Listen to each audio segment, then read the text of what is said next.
Ethical Media presents companion material for the book Saul, David, and Solomon, Lessons in Faith, written by Sheila McDade. Part 3. The Philistines Return the Ark of the Covenant. Eli's sons, Hophni and Phinehas, offended God for the last time when they allowed the Ark of the Covenant to be taken from the tabernacle in Shiloh to battle against the Philistines. They were killed in the battle, and the ark was taken. Eli fell over and died when he heard the news. 1 Samuel chapter 5. And the Philistines took the ark of God and brought it from Ebenezer to Ashdod. When the Philistines took the ark of God, they brought it into the house of Dagon and set it by Dagon. Now the false god Dagon was part fish, part man. The land of the Philistines was on the coast, and they were great fishermen. And when they of Ashdod arose early on the morrow, behold, Dagon was fallen upon his face to the earth before the ark of the Lord. And they took Dagon and set him in his place again. And when they arose early on the morrow morning, behold, Dagon was fallen upon his face to the ground before the ark of the Lord, and the head of Dagon and both the palms of his hands were cut off upon the threshold. Only the stump of Dagon was left to him. And the hand of God was very heavy upon them of Ashdod, and he destroyed them, and smote them with emerods, even Ashdod and the coasts thereof. And when the men of Ashdod saw that it was so, they said, The ark of the God of Israel shall not abide with us, for his hand is sore upon us, and upon Dagon our God. They sent therefore and gathered all the lords of the Philistines unto them, and said, What shall we do with the ark of the God of Israel? And they answered, Let the ark of the God of Israel be carried about unto Gath. And they carried the ark of the God of Israel about thither. And it was so, that after they had carried it about, the hand of the Lord was against the city with a very great destruction.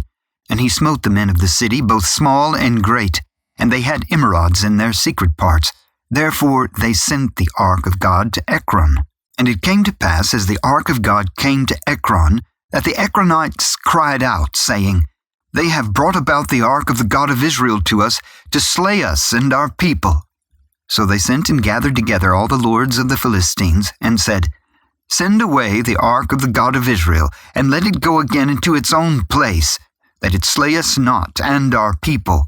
For there was a deadly destruction throughout all the city, and the hand of God was very heavy there. And the men that died not were smitten with the emerods, and the cry of the city went up to heaven. 1 Samuel chapter 6. And the ark of the Lord was in the country of the Philistines 7 months. And the Philistines called for the priests and the diviners, saying, What shall we do with the ark of the Lord? Tell us wherewith we shall send it to its place. They said, Send the ark back on a new cart, and put an offering on the cart, 5 golden emerods, 5 golden mice, jewels of gold in a coffer. Have 2 milk cows pull the ark. Keep their calves away from them at home. And see if it goeth up by the way of his own coast to Bethshemesh. Then he hath done this great evil.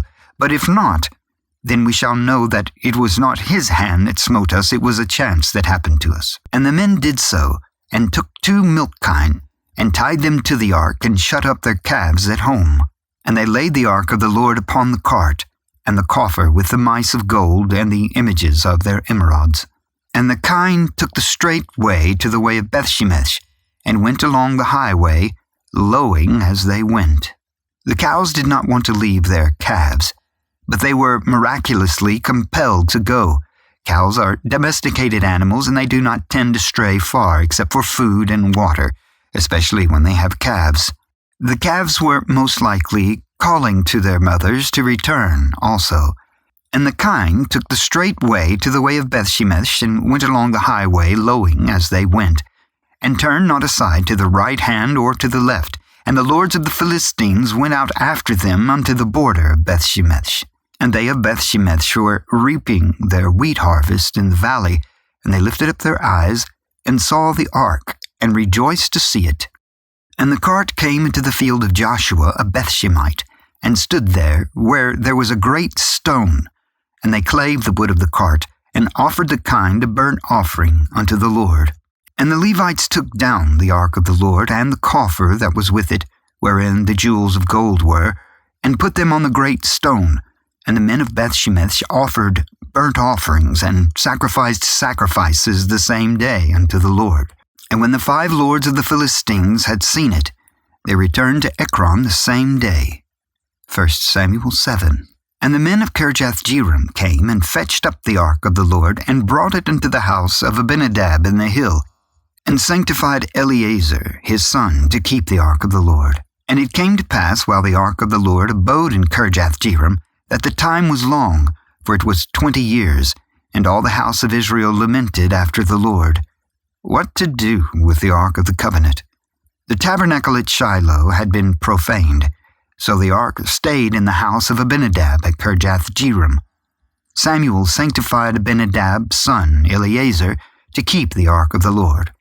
Eli had been both judge and high priest at Shiloh for 40 years. Samuel was God's choice to replace him, but Shiloh was forsaken by God. So Samuel moved to his birthplace in Ramah. And his return was to Ramah, for there was his house, and there he judged Israel. And there he built an altar unto the Lord. Samuel went to the people rather than them coming to him. And Samuel judged Israel all the days of his life. And he went from year to year in circuit to Bethel and Gilgal and Mizpah, and judged Israel in all those places. Samuel was instrumental in securing peace for Israel, recovering their cities from the Philistines, persuading Israel to turn from their idols, and providing a place for worship. And it appears that in the days of Samuel, Israel kept the ordinance of the Passover with more than ordinary devotion. The end.